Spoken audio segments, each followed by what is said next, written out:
Terima kasih atas segala masukan, saran, karena apapun, masukan dan saran Bapak Ibu sekalian anggota DPD RI pasti menyerap aspirasi yang muncul dari bawah. Saya kira itu menjadi ditolak perhatian kita bersama. Secara singkat, begini, tugas saya adalah menjabarkan visi misi Presiden dan Wakil Presiden untuk 5 tahun ke depan dalam konteks reformasi birokrasi. Visi misi itu juga ada yang berkaitan dengan peningkatan kualitas sumber daya manusia. Yang tadi Pak Abraham banyak sampaikan, yang Pak Terasara banyak sampaikan di sini.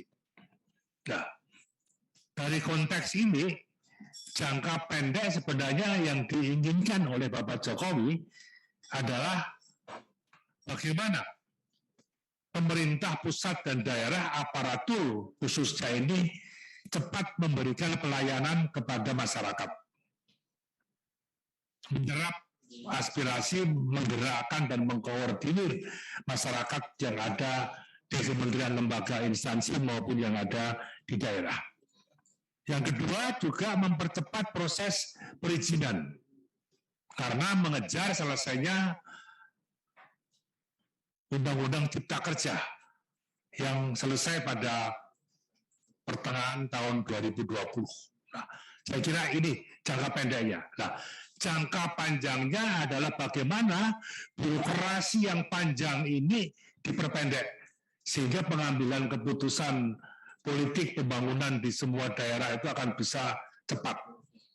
Mungkin Bapak Ibu yang terhormat anggota DPD RI mengikuti pernah dalam rapat kabinet Bapak Presiden menyampaikan dengan keras. Artian keras bukan marah tadi, ini keras. Ya. Karena apa? Undang-undangnya jelas ada, aturannya ada. Undang-undang, aturan, perda itu yang buat manusia. Kalau memang ini menghambat, diajukan cepat untuk perubahan. Nah, birokrasinya itu begitu panjang sekali. Contoh urusan perizinan energi, listrik, itu bisa tahunan itu. Padahal perlu percepatan untuk ini. Nah, yang kedua, anggarannya ada. Tapi juga banyak yang disimpan di bank. Tidak disalurkan kepada masyarakat. Termasuk lain-lain dan lain-lain sebagainya. Nah, ini saya kira arah reformasi birokrasi memperpendek birokrasi yang panjang menjadi pendek. Kemudian bagaimana eselonisasi yang ada itu cukup eselon 1 dan eselon 2. Juli sudah selesai. Tapi masih ada beberapa lembaga yang belum selesai. Termasuk DPD. Loh, kita mau memangkas eselon 3, 4. Loh, kok DPD usul nambah eselon 1, memperpanjang eselon 1. Ya kami tolak, mohon maaf, dengan segala maafnya. Tugas sekretariat jenderal itu kan bagaimana aspirasi yang terhormat anggota DPD, DPR, MPR cepat direspon. Tidak memperpanjang jalur birokrasi yang ada. Ada kolaborasi. Jadi memfungsionalkan eselon 3, 4 itu jangan rasa struktural. Tujuannya jangka panjang ya untuk efektivitas pengambilan keputusan dan efisiensi anggaran. Itu yang dimaui oleh Pak Jokowi dalam konteks reformasi birokrasi, membangun kolaborasi dan sebagainya. Nah, endingnya tadi juga disampaikan oleh Bapak Ibu sekalian, berapakah yang dibutuhkan ASN kita ini? 4 juta sekian. Tapi mohon maaf, 1,6 juta itu tenaga administrasi yang dijadikan guru, yang dijadikan penyuluh, yang dijadikan bidan, dan sebagainya. Nah, makanya urusan kewenangan pendidikan untuk peningkatan kualitas SDM tadi dianggarkan 1 juta penerimaan P3K guru. Kan guru tidak bisa asal comot. Harus sesuai kriteria. Guru yang ditugaskan di Papua, yang ditugaskan di NTT, yang ditugaskan di Kaltara, yang ditugaskan di Aceh, saya kira beda mungkin pendapatannya, mungkin fasilitasnya, dan sebagainya. Itu yang kita inginkan. Ada banyak bidan, banyak dokter, banyak guru, taruh di Papua, belum seminggu lari dia. Kosong. Nah ini saya kira yang dibutuhkan itu saya kira sudah dianggarkan 1 juta, tapi yang daftar nggak sampai separuh. Nah, ini saya kira juga menjadi problem. Tadi usulan disampaikan oleh Pak Bima. Oke, Ibu, saya sepakat Ibu bahwa ada otonomi daerah. Buat dianggarkan di daerah. Lewat APBD daerah ya. Buat daerah Jawa, buat daerah Kalimantan Timur, mungkin di Riau yang PAD-nya besar, bisa. Tapi daerah lain yang PAD-nya dari DAU, DAK, nanti lama-lama tekor nanti. Saya kira itu, saya kira juga harus sama. Masih ada sisa 360-an ribu honor yang belum diselesaikan. Kalau itu menjadi kemenangan saya dan Pak Bima, mungkin ya kita angkat semua seperti maunya teman-teman di Papua. Udahlah diangkat semua saja lah. Tadi Pak Okto gitu. Pokoknya diangkat. Nah, tapi yang punya duit Menteri Keuangan. Nah itu aja.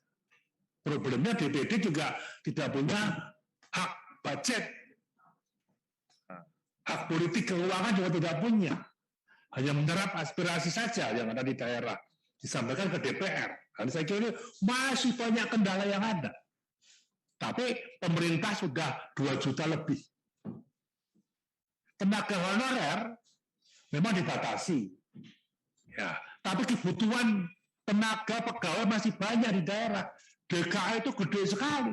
Mulai satpam, mulai cleaning service, mulai tukang parkir, mulai petugas kebersihan, banyak daerah-daerah yang diangkat honorer dibayar sesuai UMR atau istilahnya apa istilahnya itu? PNPN. Karena nggak mungkin mereka itu CPNS kan nggak mungkin. Nah dulu itu kalau memang kenapa jadi 4 juta lebih, yang meninggal 5 yang diangkat 100, yang pensiun 10 yang diangkat, itulah makanya Pak Jokowi concern sekali dengan reformasi birokrasi karena dia ngalami wali kota, ngalami gubernur, kendalanya itu. Loh, itu yang meninggal 5 kok tahu-tahu yang masuk 100. Nah, ini hanya membengkak dibebankan kepada pusat. Ini yang menjadi problem. Kita sudah survei ke Korea Selatan. Memang jaringan IT-nya bagus. Singapura dengan smart government-nya. Nah, itu yang nanti akan kita wujudkan. Syukur ada hikmah pandemi COVID ini, sehingga kita mau nggak mau terpaksa model belajar virtual. Hemat gitu. Yang biasa ada uang transport, uang lamsan ke Jakarta, terpaksa tidak, terpaksa hanya uang pulsa saja, misalnya begitu. Jadi untuk efisiensi anggaran, kecepatan mengambil keputusan, itu ada hikmah dari pandemi COVID ini. Nah, ini saya kira jangka panjang yang ingin kita lihat, sehingga berapa sih kebutuhan guru berapa, kebutuhan perawat berapa, kebutuhan dokter berapa. Dengan adanya pandemi COVID ini baru sadar bahwa puskesmas kita, rumah sakit rujukan kita dan swasta hanya 38% yang siap kalau ada pandemi COVID ini. Maka anggarannya diperbesar untuk infrastruktur kesehatan. Berapa sih yang dibutuhkan dokter, perawat, baik di puskesmas maupun puskesmas pembantu maupun rumah sakit rujukan daerah? Ini yang saya kira belum ada. Tadi juga antara Mendiknas dan Kementerian Agama ini juga nggak ada komunikasi, sehingga guru negeri yang dibutuhkan oleh Mendiknas nggak nyambung dengan madrasah. Karena dari NTT, Pak Abraham itu sekolah tinggi agama Katolik datang ke kantor saya. Bagaimana Pak saya? Ini sekolah Katolik, sekolah agama Katolik, tapi 60% pengajarnya agamanya Islam. Nah, sudah datang ke saya, tolonglah. Yang Kristen juga sama, yang Hindu juga sama. Nah itu, minat juga sama. Termasuk rekrutmen tadi, asal ditaruh saja, tidak melihat kompetensi dan kebutuhan yang ada. Ini problem Pak Sindaka. Ini problem. Sudah kami tampung semua. Kamu datang kemarin.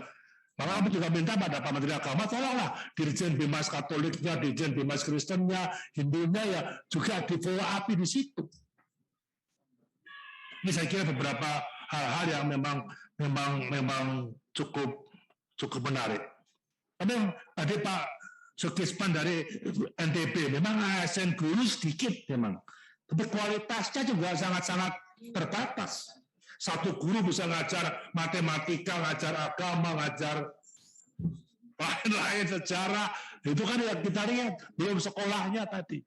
Itulah kondisi kita yang saya kira itu ada. Jadi Bu Eni tadi berkaitan dengan Dignas, kemudian Bu ini memang tenaga honorer, memang regulasinya sudah kita atur Bu, termasuk rekrutmennya. Mudah-mudahan Pak Bima akan segera menyelesaikan ini PR kita. Maunya kami ya kita angkat semua yang kurang 300.000 itu, tapi uangnya dari mana? Ini menyangkut pensiun. Kalau diabaikan kasihan, dia udah kerja sekian puluh tahun, di ujung udah usia sudah nggak nyandak istilahnya, ikut ujian CPNS. Main komputer aja nggak bisa, dia kalah dengan yang muda-muda. Nah, ini problem yang begitu besar. Tapi saya kira ke depan akan kita lihat dengan baik.